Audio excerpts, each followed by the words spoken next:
Greeting everyone. In this video I will show you how to create a demo account in MetaTrader in order to learn about trading and so on. So the most thing that I use it to advise personally that use demo accounts at first level, so you can trade with, you can learn how to open closed positions, being on short or long. So yeah, so let's go with MetaTrader 5. It need to be downloaded in your desktop.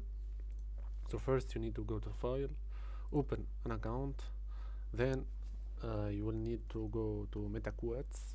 If you don't find it, just search about it. So I will check it. I'll check it, then I will get next. Then open a demo account to trade virtual money without risk, or you just open a real account or so on.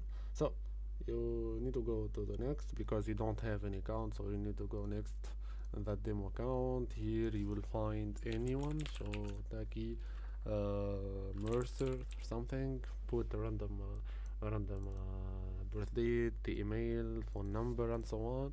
So you put anything to mention for so you can remember. After that, for this deposit, you just make 3k only because it's a lot. If you are going in real with the same amount, go for it. But this demo account, I use it to always put 3k. And for the leverage, which is the virtual credit funds to be funded by the broker for trading, I can get whatever it is like. So let it at that. And then you just click I agree and then next. And there you go, you have an account, a demo account MetaTrader with this login and password, so you can log in with MetaTrader, or even you are using a mobile phone, so you can make it. So thanks for watching, like, share and subscribe.